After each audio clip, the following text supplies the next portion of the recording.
Coach Trammell here, trying to help us get caught up for what we missed during Mass. This is the plan of a Pompeian house.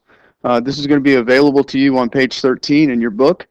It has color coordination over here on the left. You guys see colors associated with colors on the right-hand side. You guys can see this is the entrance hall, Caulophacus. We have the atrium after that. That's this atrium, this big open area. You guys can see that it's open. What I mean by open is that this hole right here is open. Rainwater will flow into there. Sunlight comes in there. All falls into our pool, which if you look over here, a number 2 is a pulvium, and that's associated with the number 2. Number 3 is the larium. If you guys remember, I said something about a puppet show. That's where that would be. That's where that altar would be for their particular household gods. As we move through the colors here, we have a cubiculum. You'll notice that these bedrooms are around areas that are open. The whole house is in open form, but they want this airflow to happen for their sleeping pattern, especially during the summer, where that wind can cool you off a little bit when it's hot. In the wintertime, you would have some kind of fire going to keep you warm. Tablinum, here's our study. It's right here. It is directly opposite the street. Normally, a person would come along and they'd say, "Hey, I want to go visit Caecilius." So if they came in off the street, you would have this big living room, basically the atrium, the main room of the house, that would cross through to get to the tablinum. You wouldn't want, if you were Caecilius, if you were a prominent Roman, you wouldn't want people that you weren't that familiar with coming into this area of your home. Kind of how we protect our privacy with our bedrooms. We don't necessarily want people that we're not comfortable with walking in and coming in and heading to our bedroom. That's the kitchen. To coming into our bedroom, these would be bedrooms, and hanging out. We kind of protect it. Same thing for these guys. They're going to protect the backside of their home privately. I mean, that's privacy for them. You have, next one is our peristylium. Our peristylium is this open-air garden right here. You guys can see the color association. Open-air garden, that's some place that they would go walk, hang out, think. Just a nice place to kind of chill. You have the dining room right here. This is the dining room. It's going to be right here. You also have number 4, a summer dining room. This one used in the summer, I guess, because it's open air. This one would be used in the winter quarters, probably a little bit warmer. The position of that is not as set as the tablinum, but I mean, it's for your test, you need to kind of think of it as off of the main room, right, somewhere. It's going to be off of that main room somewhere. These quarters back here would be more private dining areas. You would want your close friends to go through number 4. Not so much for a regular dining area. You may have someone not so close to you there. All right, number 5, right here we have shops.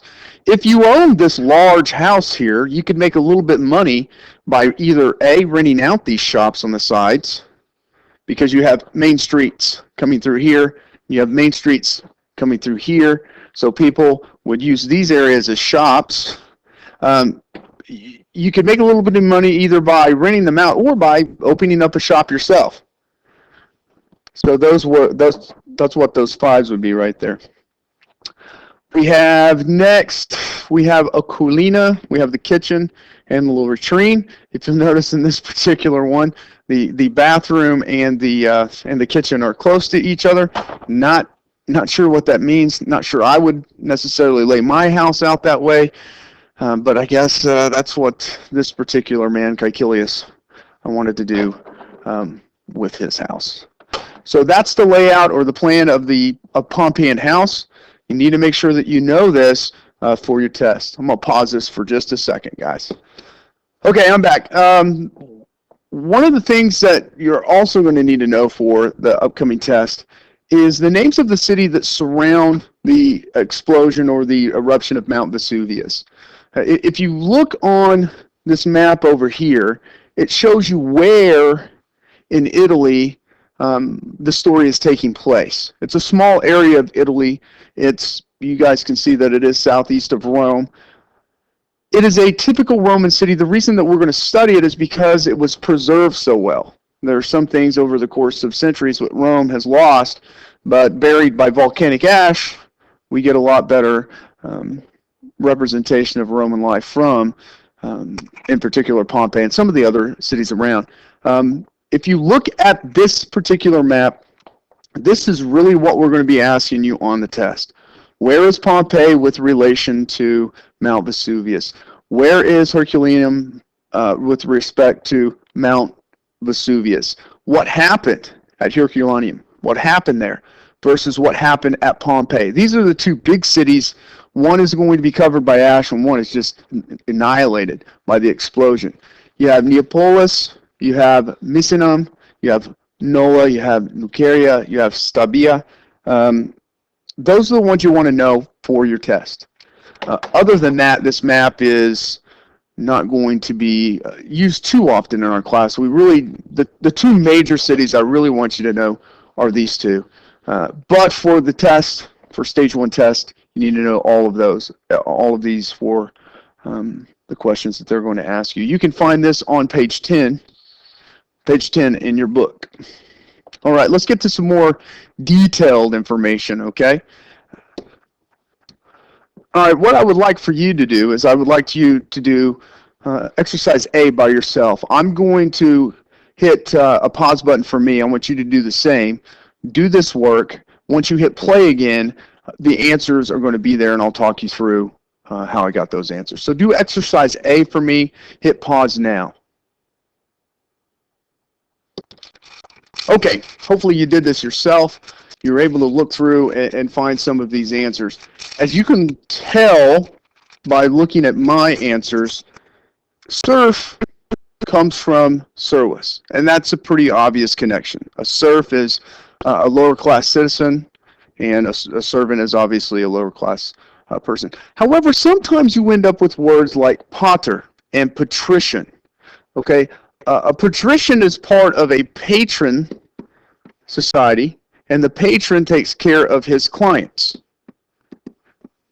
So there is a relationship between pater and patrician, but it's just a little bit tougher to distinguish. Not like serf and servus. That's pretty typical for the Latin-English combinations. This one, laborat, is pretty obvious. Concoct is a little tough with coquus. Culina having to do with the kitchen. Culina. Matrimony. Here's another tough relationship. I'm really not sure how that works out. I'd have to look at etymology, which is the study of the origin of words. But I'm pretty sure that you're going to have this being associated with mother and then hood. When you join in matrimony, you're joining in motherhood, something like that. Collaborate, you have collaborat, so to work to work together. Deviate, de means away from. Via is the road. So to deviate is to go away from the path that you expect. Okay, you're gonna hit pause again, but you're gonna match each definition on exercise B. You're gonna match each definition with one of the words given below, and basically looking for the same kind of thing here. You're saying, okay, a room or building used for scientific testing or research. You're looking for a word and trying to figure out the Latin that is associated with each one of those. We know that it's a laboratory, but why is it a laboratory, a room or building used for scientific testing or research? Because labor, the work is happening in that room. So that's why they call it a laboratory. So hit pause, do exercise B, and we'll get the answers in just a second. All right, once again, here are your answers. Number 1 is laboratory, 2 horticulturist, 3 is maternity, 4 is service, 5 canine, 6 sedentary, and 7 affiliate. It's not enough just to get the answers right, though. I really want to think about why, like we did with number 1, laborat. That's where the work is happening. That's why it's a place or a room or a building where scientific testing or scientific work is happening. I want you guys to figure out what part of the word, like horticulturist, what part of that word is associated with the definition. A person who works with plants is probably working in the hortus, or in the garden. That's where we get that horticulturist. So connecting words like maternity with mater, that's fairly easy. But connecting it with motherhood, that may be a little tougher. So you're basically having to take those definition of those Latin words and kind of figure out how they're connected with the English words. We call these derivatives. So the word laboratory derives or is a derivative of laborat. So what is a derivative of laborat? Laboratory. That's what we're doing with these. Service is the act of providing goods or assistance. I'm acting as a servant. Canine is having to do with dogs, just like canis, dog. Sedentary, that comes from sedate. I'm sitting down, I'm not doing anything, I'm tending to be inactive. To associate or join oneself. This one I want you to think about. I want you to hit pause for a second, and I want you to think about what word that's associated with and why. Hit and pause. Okay, this one's a little bit tougher, but it comes from the word filius. So if I am associating myself with someone or with something, I'm basically putting myself underneath them, like a son would be underneath the father on the family tree. So some of them are kind of tough to connect. All right, we are going to move on now to page 9. Page 9 in your book. You are going to put in the proper, on exercise A, you're going to put in the proper character in the blank that they leave. And then in exercise B, you're going to put the proper prepositional phrase, or where those people would be found normally in the house during the story. Very important that you use the story as a base for your answers. So I want you to do A and B, then hit pause right now, do A and B, and then I'll have the answers up when you push play again. So go ahead and hit pause now. Okay, let's go over some of these answers. Hopefully you did well here. Who, basically I'm asking qui est in horto with exercise 1, number 1. I want to know who is in the garden. So quis est in horto, servus, the slave, is in the garden. Number 2, quis est in via, canis est in via, or the dog is in the road. Number 3, quis est in culina, grumio est in culina, or grumio is in the road. Number 4, quis est in tablino, caecilius is in the study. Number 5, quis est in atrio, mater est in atrio, or mother is in the atrium.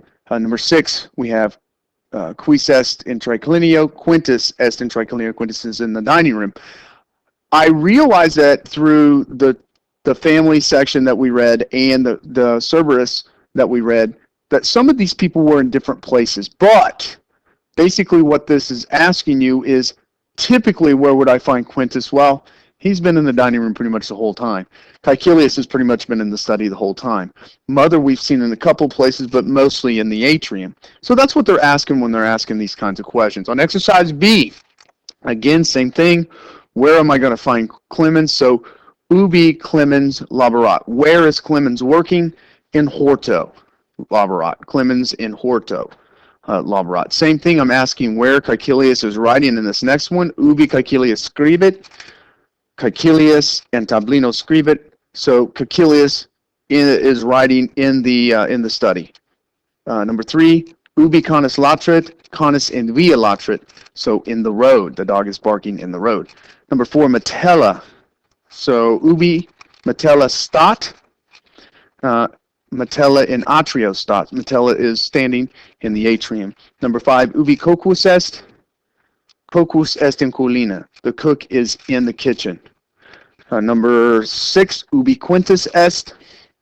Quintus est in triclinio. Quintus is in the dining room. Notice that I used I used est here. But when I was asking the question, where is Clemens working, I didn't use ubi est, where is. I said ubi Clemens laborat. The is for action verbs is already in there. I don't need to use it. So I don't need to say ubi est Clemens laborat. I'm just going to say ubi Clemens laborat. Where is Clemens working? I don't have to use the est for the action verbs like laborat or scribit or latrit or stat. The action or the linking verb, the is already in there. And we'll talk about that one a little bit more in class as that situation arises. Thank you very much. If you have any questions, feel free to text me. You guys have my phone number. Don't be afraid to use it if you need help tonight. All right, good luck.